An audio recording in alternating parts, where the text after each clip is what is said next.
Hello students, today we are going to start the 11th lesson named New Kings and Kingdoms. Students, ਅੱਜ ਅਸੀਂ ਨਵੇਂ ਰਾਜ ਅਤੇ ਰਾਜਾਂ ਬਾਰੇ ਜਾਣਕਾਰੀ ਹਾਸਲ ਕਰਾਂਗੇ ਜੋ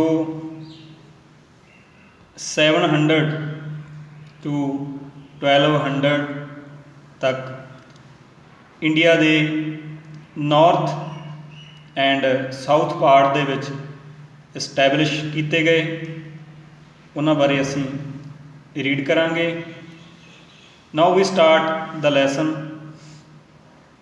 ਮੈਨੀ ਕਿੰਗਡਮਸ like the Gujjar Pratihars, the Pauls, the Rajput kingdoms and the Ghaznavis and Gauris were established in North and South India during the early medieval period. ਮੁੱਢਲੇ ਮੱਧਕਾਲੀਨ ਯੁੱਗ ਦੇ ਦੌਰਾਨ ਮੁੱਢਲੇ ਮੱਧਕਾਲੀਨ ਸਮੇਂ ਦੇ ਦੌਰਾਨ ਭਾਰਤ ਦੇ ਉੱਤਰੀ ਅਤੇ ਦੱਖਣੀ ਭਾਗਾਂ ਦੇ ਵਿੱਚ ਬਹੁਤ ਸਾਰੇ ਰਾਜ ਸਥਾਪਿਤ ਹੋਏ, ਜਿਨ੍ਹਾਂ ਦੇ ਵਿੱਚ ਗੁੱਜਰ ਪ੍ਰਤੀਹਾਰਸ, ਦ ਪਾਲਸ, ਦ ਰਾਜਪੂਤ ਕਿੰਗਡਮਸ ਐਂਡ ਗਜ਼ਨਵੀਜ਼ ਅਤੇ ਗੌਰੀਜ਼ ਵੰਸ਼ ਸ਼ਾਮਲ ਹਨ। ਦ ਰਾਸ਼ਟਰਕੂਟਸ ਰੂਲਡ ਇਨ ਦ ਡੈਕਨ। ਦੱਖਣ ਵਿੱਚ ਰਾਸ਼ਟਰਕੂਟ ਰਾਜੇ ਰਾਜ ਕਰਦੇ ਸਨ। ਦੇਅਰ ਵਰ ਮੈਨੀ ਸਮੌਲ ਕਿੰਗਡਮਸ। ਇੱਥੇ ਬਹੁਤ ਸਾਰੇ ਛੋਟੇ ਛੋਟੇ ਰਾਜ ਸਨ। ਇਨ ਦ ਸਾਊਥ ਵਰ ਦ ਪਲਵਸ, ਦ ਪਾਂਡਿਆਜ਼ ਐਂਡ ਦ ਚੋਲਸ।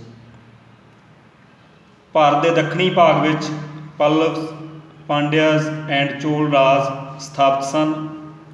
ਸਟੂਡੈਂਟਸ, ਇਹ ਜੋ ਮੈਪ ਆਫ ਇੰਡੀਆ, ਉਸ ਸਮੇਂ ਦਾ ਮੈਪ ਆਫ ਇੰਡੀਆ, ਇਸ ਦੇ ਵਿੱਚ ਜੋ ਇਹ ਪਾਰਟ ਹੈ ਇਹ ਨਾਰਥ ਪਾਰਟ ਹੈ, ਜੋ ਇਹ ਪਾਰਟ ਹੈ ਇਹ ਸਾਊਥ ਪਾਰਟ ਹੈ।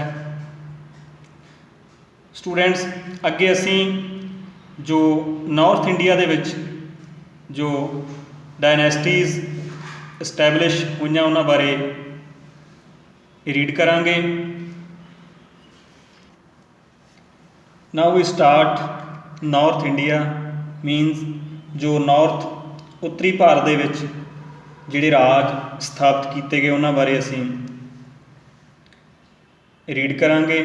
First of all we read about the Gujjar ਪ੍ਰਤੀਹਾਰਸ।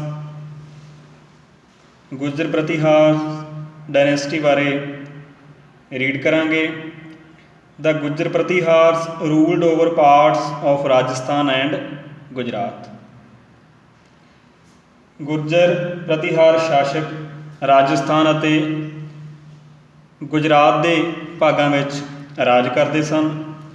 The Pratihar dynasty was founded by Nagabhata first in 725 AD in Avanti and parts of southern Rajasthan।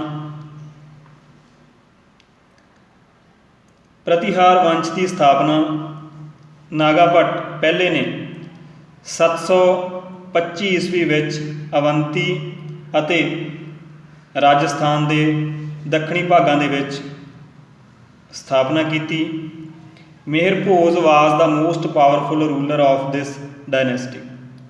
ਮੇਹਰ ਭੋਜ ਇਸ ਵੰਸ਼ ਦਾ ਸਭ ਤੋਂ ਪ੍ਰਸਿੱਧ ਸ਼ਾਸਕ ਸੀ, ਰਾਜਾ ਸੀ। He ruled from AD 836 to 885। ਉਸਨੇ 836 ਤੋਂ ਲੈ ਕੇ 885 ਈਸਵੀ ਤੱਕ ਰਾਜ ਕੀਤਾ। Under his this dynasty reach the zenith of its glory. ਉਸ ਦੇ ਅਧੀਨ ਇਹ ਵੰਸ਼ ਸਿਖਰ 'ਤੇ ਸੀ, ਭਾਵ ਇਹ ਵੰਸ਼ ਆਪਣੀ ਚਰਮ ਸੀਮਾ 'ਤੇ ਸੀ। He even conquered Kannauj and thus added much to his glory at that time. ਇੱਥੋਂ ਤੱਕ ਕਿ ਉਸਨੇ ਕਨੌਜ ਨੂੰ ਜਿੱਤ ਲਿਆ, ਜਿਸ ਦੀ ਉਸ ਸਮੇਂ ਬਹੁਤ ਪ੍ਰਸਿੱਧੀ ਸੀ। After Meherpose, his son Mehendrapal became a ruler who ruled from AD 885 to 910। ਉਸ ਤੋਂ ਬਾਅਦ ਮੇਹਰਭੋਜ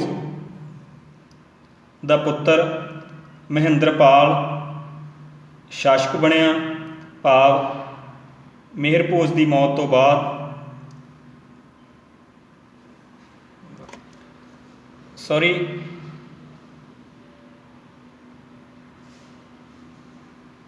ਆਫਟਰ ਮੇਹਰਭੋਜ ਦੀ ਮੌਤ ਤੋਂ ਬਾਅਦ ਉਸ ਦਾ ਪੁੱਤਰ ਮਹਿੰਦਰਪਾਲ ਸ਼ਾਸਕ ਬਣਿਆ, ਰਾਜਾ ਬਣਿਆ, ਜਿਸ ਨੇ 885 ਤੋਂ ਲੈ ਕੇ 910 ਈਸਵੀ ਤੱਕ ਰਾਜ ਕੀਤਾ। He was a lover of literature and art.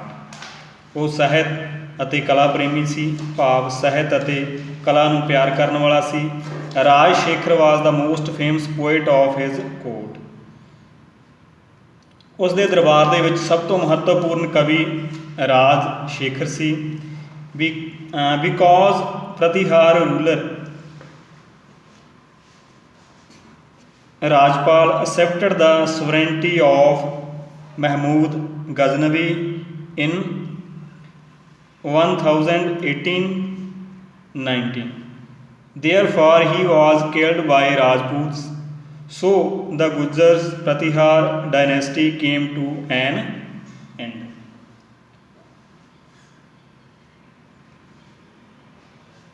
ਪ੍ਰਤੀਹਾਰ ਸ਼ਾਸਕ ਰਾਜਪਾਲ ਨੇ 1018 19 ਈਸਵੀ ਵਿੱਚ ਮਹਿਮੂਦ ਗਜ਼ਨਵੀ ਦੀ ਅਧੀਨਤਾ ਸਵੀਕਾਰ ਕਰ ਲਈ। ਇਸ ਲਈ ਉਹ ਰਾਜਪੂਤਾਂ ਦੇ ਹੱਥੋਂ ਮਾਰਿਆ ਗਿਆ। ਇਸ ਤਰ੍ਹਾਂ ਗੁੱਜਰ ਪ੍ਰਤੀਹਾਰ ਵੰਸ਼ ਦਾ ਅੰਤ ਹੋ ਗਿਆ, ਭਾਵ ਗੁੱਜਰ ਪ੍ਰਤੀਹਾਰ ਵੰਸ਼ ਖਤਮ ਹੋ ਗਿਆ। ਸਟੂਡੈਂਟਸ, ਅੱਗੇ ਅਸੀਂ ਗੱਲ ਕਰਾਂਗੇ ਦਾ ਪਾਲ ਵੰਸ਼, ਦਾ ਪਾਲਸ ਡਾਇਨੈਸਟੀ ਦੀ।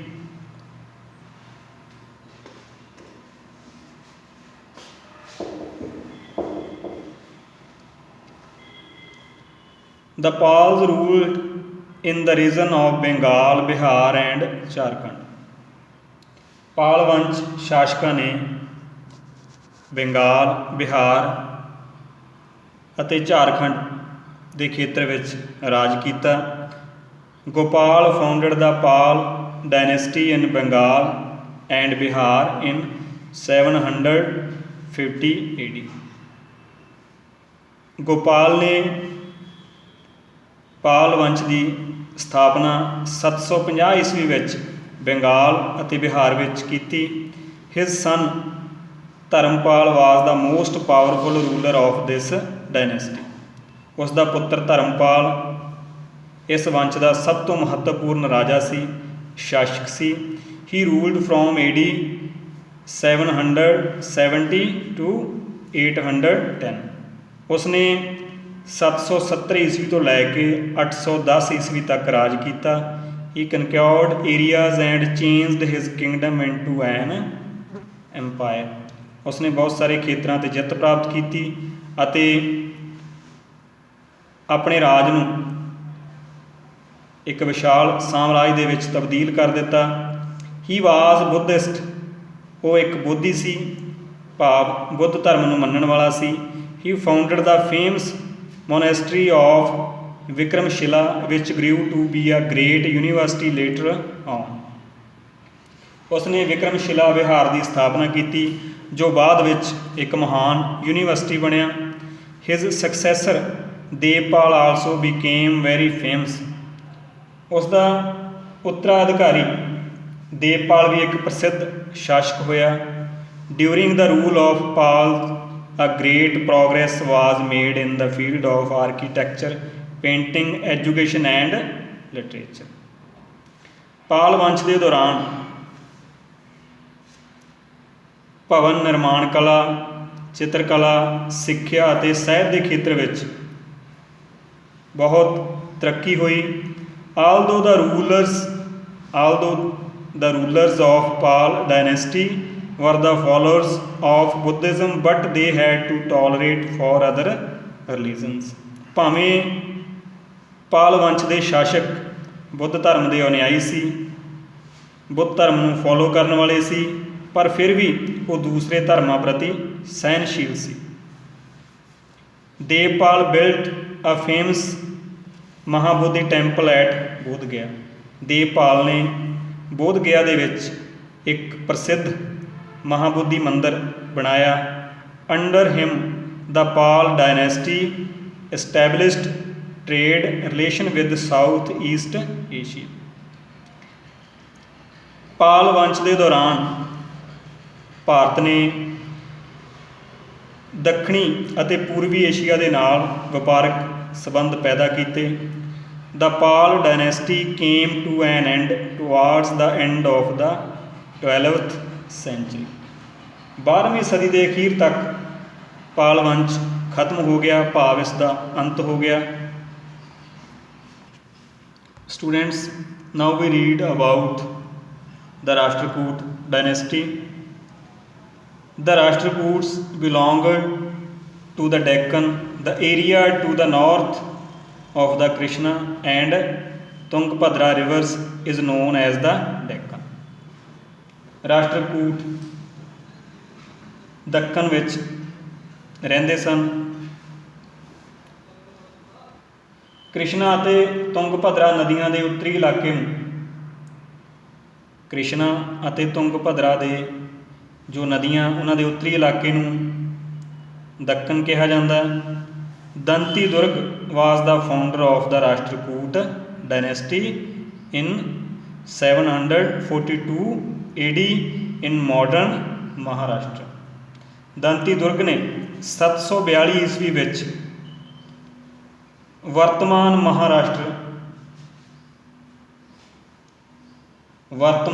ਮਹਾਰਾਸ਼ਟਰ ਵਿੱਚ ਰਾਸ਼ਟਰਕੂਟ ਵੰਸ਼ ਦੀ ਸਥਾਪਨਾ ਕੀਤੀ, ਭਾਵ ਰਾਸ਼ਟਰਕੂਟ ਵੰਸ਼ ਨੂੰ ਸਥਾਪਿਤ ਕੀਤਾ। After Danti Durga's death Krishna first, Govind second, Dhruva, Govinda third, Amogh Varsh and Krishna third etcetera were the rulers of this dynasty। Danti Durg ਦੀ ਮੌਤ ਤੋਂ ਬਾਅਦ ਕ੍ਰਿਸ਼ਨ ਪਹਿਲਾ, ਗੋਵਿੰਦ ਦੂਜਾ,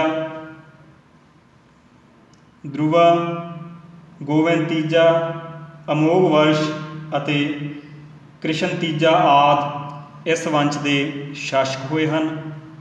ਦੇ fought against the Chalukyas and the Pallavas in the south India.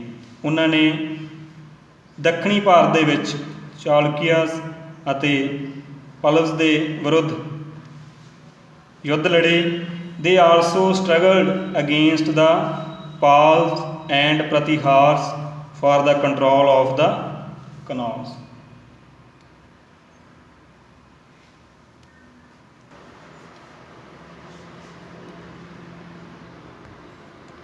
ਰਾਸ਼ਟਰਕੂਟ ਸ਼ਾਸਕਾਂ ਨੇ ਕਨੌਜ 'ਤੇ ਕਬਜ਼ਾ ਕਰਨ ਲਈ ਪਾਲ ਅਤੇ ਪ੍ਰਤੀਹਾਰ ਸ਼ਾਸਕਾਂ ਨਾਲ ਸੰਘਰਸ਼ ਵੀ ਕੀਤਾ। ਦਾ ਰਾਸ਼ਟਰਕੂਟ ਰੂਲਰ ਧਰੁਵ ਡਿਫੀਟਡ ਦਾ ਪ੍ਰਤੀਹਾਰ ਰੂਲਰ ਵਤਸਰਾਜ। ਰਾਸ਼ਟਰਕੂਟ ਸ਼ਾਸਕ ਧਰੁਵ ਨੇ ਪ੍ਰਤੀਹਾਰ ਸ਼ਾਸਕ ਵਤਸਰਾਜ ਨੂੰ ਹਰਾਇਆ, but Dhruv could not retain Kannauj for a long time because he concentrated on North India। ਪਰ ਧਰੁਵ ਕਨੌਜ ਨੂੰ ਲੰਬੇ ਸਮੇਂ ਤੱਕ ਆਪਣੇ ਕਬਜ਼ੇ ਵਿੱਚ ਨਹੀਂ ਰੱਖ ਸਕਿਆ, ਕਿਉਂਕਿ ਉਸ ਦਾ ਧਿਆਨ ਉੱਤਰੀ ਭਾਰਤ ਵੱਲ ਸੀ। The Rashtrakoot dynasty ended soon after the death of Krishan III। Krishna ਤੀਜੇ ਸ਼ਾਸਕ ਦੀ ਮੌਤ ਤੋਂ ਬਾਅਦ ਰਾਸ਼ਟਰਕੂਟ ਵੰਸ਼ ਦਾ ਅੰਤ ਹੋ ਗਿਆ, ਭਾਵ ਰਾਸ਼ਟਰਕੂਟ ਵੰਸ਼ ਖਤਮ ਹੋ ਗਿਆ।